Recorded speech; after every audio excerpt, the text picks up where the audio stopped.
you guys choose here? Let's pick on a few people real quick.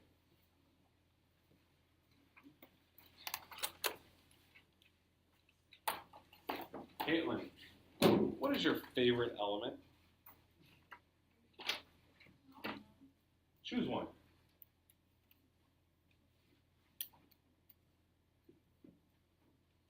Think about an element. What's one of your favorite elements? Come on, you gotta choose one. Iron, carbon. Which one? Iron? You would go with a hard one. Iron, really? Iron. All right, so let's take a look at iron. Where would I find iron? You guys know? Chris? Isn't that a... Should I be looking at the left, the right, the middle, the top, the bottom? What? IR in the green? No, not IR. Where would I find iron? Yeah, a lot of times it's the first two letters. I don't. Yes. Fe. Fe. Why Fe? It's for Latin. Ferrous. Ferrous is Latin for iron. So here we go. We've got iron up here. How many protons does iron have? 26. So what's the atomic number of iron? 26. Okay, now take a look at this. Yeah, 26 is our atomic number. That tells us the number of protons. So how many electrons should it have?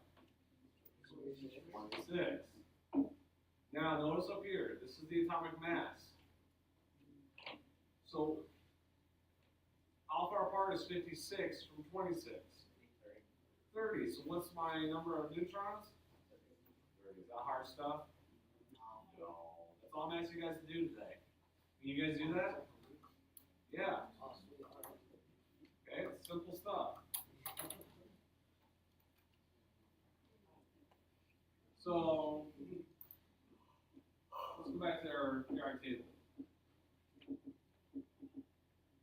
Now this time, one is what I want to make sure we go over is the fact that we do have 3 rows. We have, which are called periods. 1, 2, 3, 4, 5, 6, and 7. Those are different periods. So I want you guys to call out a name, and I want you to choose an element from either period 1, 2, or 3. 1, 2, or 3. If you don't know the name, you can yell out the atomic symbol. All right, so Spencer, give me one element from either period 1, 2, or 3.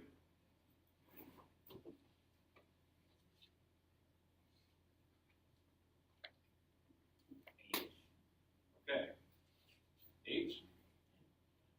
There we go, simple. All right. Hydrogen. I can handle that. Yep. Hydrogen is very special. It has one little proton. And how many electrons? Electrons. One. Okay. All right. So here's how we're going to handle that. All right. So let's go over here and let's go ahead and build hydrogen. So how many protons does a hydrogen have? 1. How many electrons? 1. So again, those are the first shell. How many neutrons? 0. So let's look at our atomic information here. So my atomic number is 1. That's because of a single proton. Since I have no neutrons, so 1 plus 0 is 1, and I have no charge. And that's because we don't have an ion. So let's go back here. Let's choose a different element. Brandon, choose another.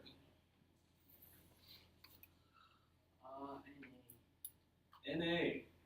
Go with sodium. And guys, watch how this kind of works. This is kind of neat with the periodic table. A lot more stuff we got to do here. Big old Brandon creating more work for us. All right, so we look at sodium. What's my atomic number? 11. So how many protons do I have to slap on there? 11. What's my atomic mass? 23. So how many more neutrons do I need to add to that? 12. Okay, so this might take a while. All right, so we got 1. We'll take off our electrons. So we got 1, 2,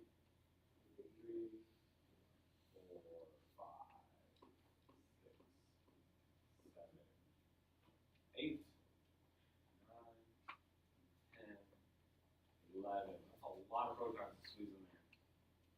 How many neutrons? 20 or 12, right? Let's just keep dropping them in. They're hiding behind the protons. So what do you notice? Every time I add a neutron, what's happening to my mass? It's increasing.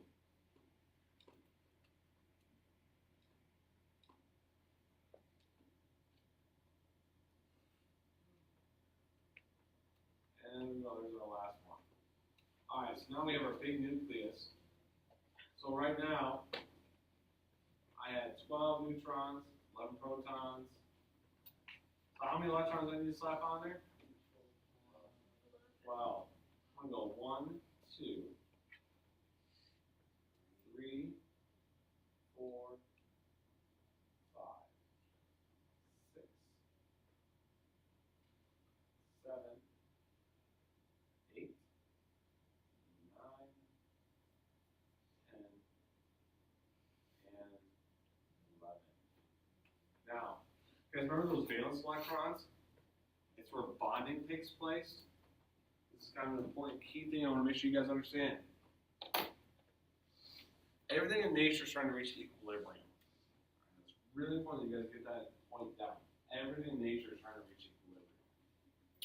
For atoms, they're doing the same thing, but their equilibrium, they want full outer shells. But here's the other thing. Nature is inherently lazy.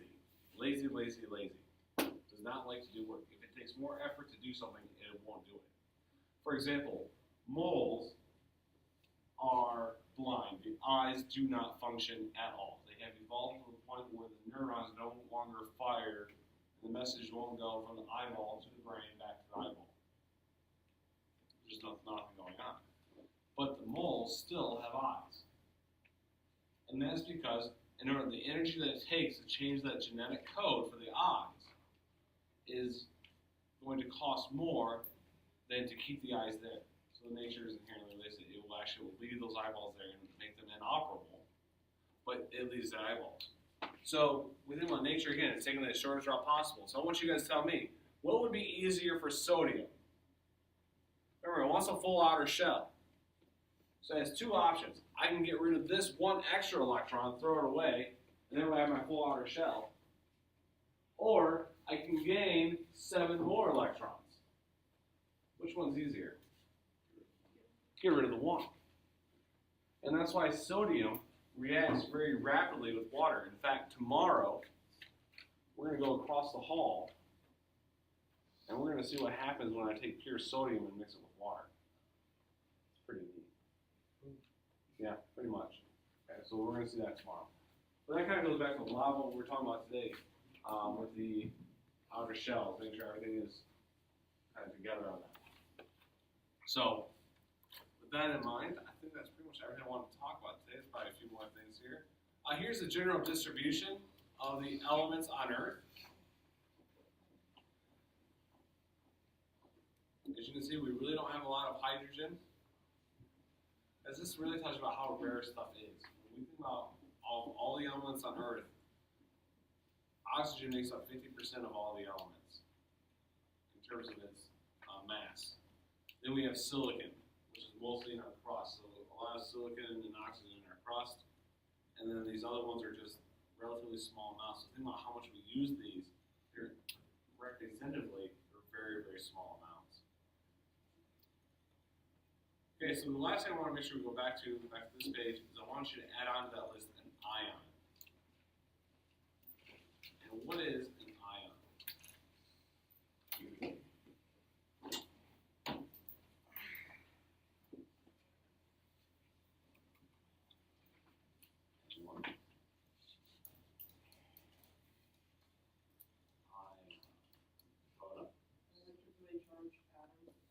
Good, now what does that mean?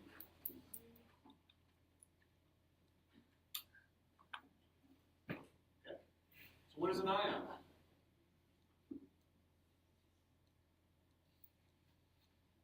You're right, it's an electrically charged atom. Okay, remember we talked about the sodium and chlorine dissolved in the water? When this gets split, its protons stay the same, right? Okay, and what's happening, remember we go back to that sodium ion, let's go back here to this page. So here's our sodium. And right now, if it kept that electron, that's its normal state, but mostly we don't see these elements in their normal state, we see them as ions. And now the sodium's going to get rid of this electron.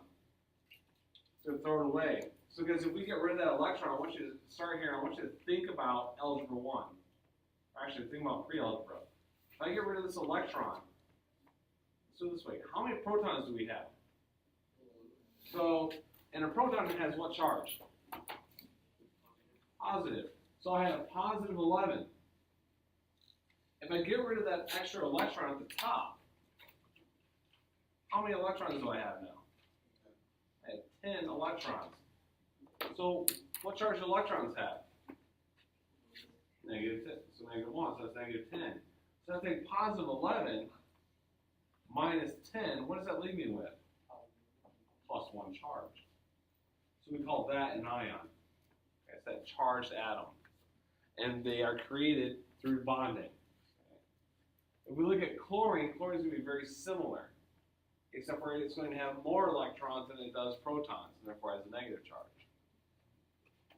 All right, so I'm going to share with us from our notes today.